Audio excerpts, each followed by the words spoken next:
प्रतापगढ़ सुन लो, तुम्हारे वहां भी वही सूखा पड़ेगा जो पूरे राजस्थान में पड़ता है। क्यों? क्योंकि आपको अरावली ही वर्षा दे रही है, अरावली से टकरा के ही आपको वर्षा हो रही है। ये जो नदियां निकलती है, राजस्थान की 80% नदियां अरावली से निकल रही है। वो नदियां ही नहीं रहेगी, नदियों का मार्ग बदल जाएगा, नदियां रहेगी नहीं, जलवायु परिवर्तन हो जाएगा। अरावली नहीं रही तो आंधियां आएगी, मरुस्थल होगा, वर्षा की अनियमितता होगी, धूल उड़ेगी पूरे राजस्थान में। उन सबको रोकने का काम ये करती है। पूरे पूर्वी राजस्थान में बरसात अरावली करती है। जल संकट की समस्या आएगी, कहां आएगी? यहां जयपुर है, टोंक है, इस क्षेत्र में अरावली की वजह, बिसलपुर बांध वगैरह किस वजह से बने? अरावली की वजह से इस क्षेत्र में जल संकट आ जाएगा, खेत सूखेंगे सारे। क्यों? क्योंकि बारिश ही नहीं होगी। शहरों का पानी तक महंगा हो जाएगा अगर ये फैसला मंजूर हुआ। आपको जो हवा मिलेगी वो प्रदूषित हवा मिलेगी। क्यों? क्योंकि अरे क्या राजस्थान था, यहां तो हमने पेड़ों के लिए गर्दनें कटवाई है, वो राजस्थान है। और इस राजस्थान में आज इतना बड़ा फैसला हुआ कि पूरा अरावली, हरी भरी अरावली, बचेगा क्या उसमें? कुछ बचेगा ही नहीं। 80% अरावली गायब हो जाएगी, हरे भरे पेड़ पौधे, कुछ नहीं बचेगा राजस्थान के अंदर। यानी आने वाली पीढ़ी को हम क्या देके जाएंगे? पूरा सूखा राजस्थान।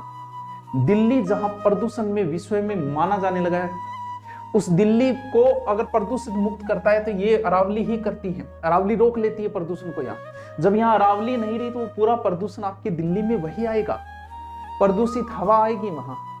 हम आने वाली पीढ़ी को सूखा देके जाएंगे, अकाल देके जाएंगे, बिना अरावली का राजस्थान देके जाएंगे।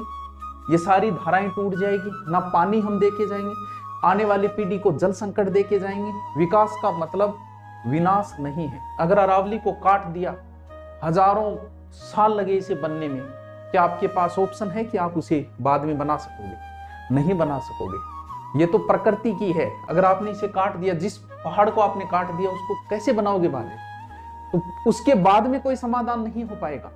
फायदा क्या है? फायदा ये है कि यहां से जो खनन हुआ, बजरी मिली कि ईंट मिली, जो बजरी है और है, रेत है, जो भी चीजें मिली, यानी अरावली में ये सारा कुछ, वो चीजें जाके नए नए भवन बनेंगे। कहां बनेंगे? दिल्ली में बनेंगे, हरियाणा में बनेंगे, पंजाब में बनेंगे। लेकिन क्या वो भवन मानसून को रोक पाएंगे? वो मानसून को नहीं रोक पाएंगे। फायदा किसके होगा? खनन माफियाओं के फायदा होगा, और किसी को कोई फायदा नहीं होना सिवाय खनन माफियाओं के। उनको फायदा मिलेगा।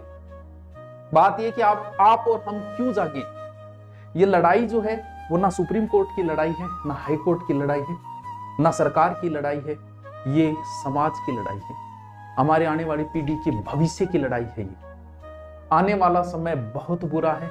अगर अरावली नष्ट हो गई तो कुछ नहीं बचेगा राजस्थान के अंदर, पूरा राजस्थान मरुस्थल हो जाएगा। इसीलिए मेरी विनम्र दोबारा प्रार्थना है सुप्रीम कोर्ट से कि इस फैसले को दोबारा देखें और इस फैसले के निर्णय को चेंज करें।